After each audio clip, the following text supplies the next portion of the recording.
अगर आपकी गाड़ी हाईवे से गुजरती है और आपने फास्टैग लगा रखा है तो ये खबर आपके काम की है। दरअसल national highway authority of India यानी कि NHAI की ओर से फास्टैग से जुड़े हुए नियमों में बदलाव कर दिया है।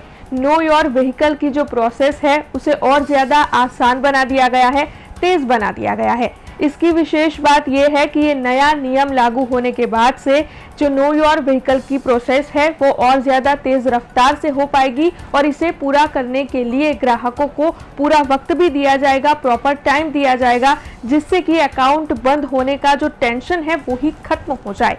अब ये नया नियम क्या है, इसे क्यों लागू करवाया जा रहा है और ये प्रोसेस किस तरीके से पूर्ण की जाती है, ये सब कुछ जानेंगे हम आज के इस खास वीडियो में। लेकिन उससे पहले BRG न्यूज में आप सभी का स्वागत है।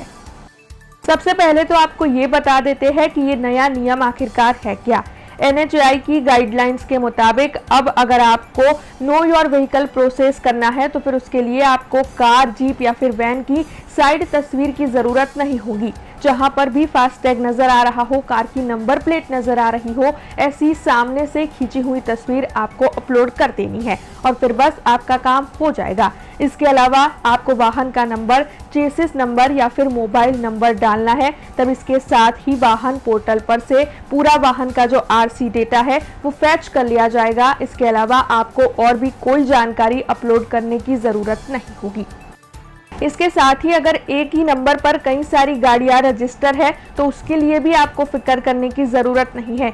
ऐसी परिस्थिति में आपके पास ऑप्शन होगा कि जिस भी वाहन का आप KYC करवाना चाहते हो उसे आप सिलेक्ट कर पाए। ऐसा करने पर ही जिस गाड़ी का भी आप KYC करवाना चाहते हो उस गाड़ी का डेटा फैच हो जाएगा और वो प्रोसेस उसी तरीके से आगे बढ़ जाएगा। इसके अलावा बैंक से आपको वाहन का KYC करवाने के लिए रिमाइंडर भी मिलता रहेगा। और इस नए नियम के लागू होने के बाद पुराने फास्टैग का इस्तेमाल करने वाले लोगों को घबराने की बिल्कुल भी ज़रूरत नहीं है, क्योंकि पुराना फास्टैग जो है वो उसी तरीके से एक्टिव रहेगा जब तक उसकी कोई भी शिकायत नहीं मिलती है। अब आपको ये बता देते हैं कि इस नए नियम को आखिरकार लागू क्यों करवाया जा रहा है। दरअसल NHAI ने NPCI के साथ मिलकर इस नए नियम को लागू इसीलिए करवाया है क्योंकि NHAI को कई शिकायतें मिल रही थी। जो बड़े बड़े वाहन हैं वो टोल टैक्स से बचने के लिए छोटे वाहनों का जो फास्टैग है उसका इस्तेमाल करते हैं। ऐसी शिकायतें सामने आने के बाद NPCI के साथ मिलकर NHAI की ओर से इस नए नियम को लागू करने का फैसला लिया गया, जिससे कि पारदर्शिता बनी रहे और किसी भी तरीके की गैर नीति को टाला जा सके और ऐसे वाहनों को पकड़ा जा सके जो उनके लिए इश्यू किए गए फास्टैग के अलावा के फास्टैग का इस्तेमाल कर रहे हैं।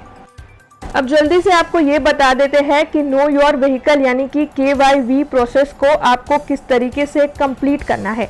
तो सबसे पहले तो अपनी गाड़ी की फ्रंट तस्वीर ले जिसमें फास्टैग के साथ नंबर प्लेट भी साफ नजर आ रही हो। अब एक साइड फोटो अपलोड करें जिसमें गाड़ी के पहिए साफ नजर आ रहे हो। इसके साथ गाड़ी का रजिस्ट्रेशन सर्टिफिकेट यानी कि RC भी स्कैन की अपलोड करें। इन्हें आप चाहे तो फास्टैग पोर्टल या अपने बैंक की वेबसाइट पर जाकर अपलोड कर सकते हैं। इसके लिए आपको मोबाइल नंबर और OTP डालकर लॉगिन करना होगा।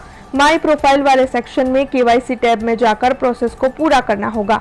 अपलोड किए गए डिटेल्स को बैंक वाहन डेटाबेस से वेरीफाई करेगा। जानकारी गलत पाई गई तो KYV पूरा नहीं होगा।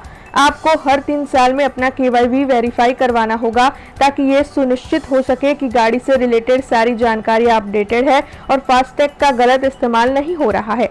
KYC रिलेटेड किसी भी परेशानी के लिए या सवाल के लिए आप राष्ट्रीय राजमार्ग हेल्पलाइन 1033 पर भी संपर्क कर सकते हैं। तो देखा आपने कि नो योर व्हीकल यानी कि KYV का प्रोसेस कितना ज़्यादा आसान है। अब जो है वो फास्टैग के लिए नो योर व्हीकल का प्रोसेस और भी ज़्यादा आसान हो जाएगा, जिससे कि लोगों को दिक्कतें कम होगी। ऐसी ही जानकारियां लेकर फिर लौटेंगे। आप देखते रहे BRG न्यूज़। धन्यवाद। हमसे जुड़े रहने के लिए हमारे YouTube चैनल को सब्सक्राइब करें और नई वीडियो की नोटिफिकेशन के लिए बेल आइकॉन को दबाएं।